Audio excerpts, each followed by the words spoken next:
বাংলাদেশকে বলা হয় মাছের দেশ। নদী, হাওর, বিল, পুকুর আর জলাশয়ে মাছের প্রাচুর্যের কারণে মাছ উৎপাদনে বিশ্বে বাংলাদেশের অবস্থানও বেশ শক্তিশালী। শুধু তাই নয়, দেশের অভ্যন্তরীণ চাহিদার তুলনায় মাছের উৎপাদনও বেশি।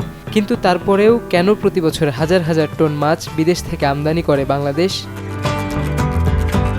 মৎস্য অধিদপ্তরের তথ্য বলছে, নদী, খাল ও জলাভূমি থেকে মাছ আহরণে বাংলাদেশ বিশ্বে দ্বিতীয় এবং মাছ চাষে পঞ্চম। দেশে বছরে মাছের চাহিদা প্রায় ৪৮,৯৩,০০০ টন, আর তার বিপরীতে উৎপাদন হচ্ছে ৫০ লাখ টনেরও বেশি। মৎস্য অধিদপ্তরের তথ্য অনুযায়ী ২০২৫-২৬ অর্থবছরে বাংলাদেশ ৫২১ কোটি টাকা মূল্যের প্রায় ৫৬,০০০ টন মাছ আমদানি করেছে। এর আগের অর্থবছর অর্থাৎ ২০২৪-২৫ সালে আমদানি করা হয় ৫৫,০০০ টন মাছ, যার মূল্য প্রায় ৪৭৫ কোটি টাকা। ২০২৩-২৪ অর্থবছরে আমদানির পরিমাণ ছিল প্রায় ৭১,০০০ টন, যার মূল্য ৬৬০ কোটি টাকা। আর ২০২২-২৩ অর্থবছরে ৫৭,০০০ টন মাছ আমদানি করতে খরচ হয় ৪০৬ কোটি টাকা। দেশে মোট মাছের উৎপাদন বেশি হলেও নির্দিষ্ট কিছু প্রজাতির মাছের চাহিদা অনুযায়ী উৎপাদন না থাকায় আমদানির অন্যতম কারণ।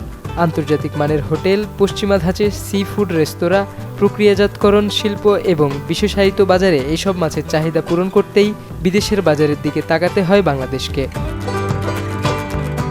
মূলত চীন, Bharat, Myanmar, Japan, Oman, Pakistan, সংযুক্ত আরব আমিরাত, দক্ষিণ কোরিয়া ও থাইল্যান্ড থেকে মাছ আমদানি করা হয়। বর্তমানে প্রায় ২৮৮টি প্রতিষ্ঠানের মাছ ও মাছজাত পণ্য আমদানির বৈধতা রয়েছে। মৎস্য অধিদপ্তরের বক্তব্য অনুযায়ী অভ্যন্তরীণ চাহিদা পূরণে মাছ আমদানির প্রয়োজন নেই।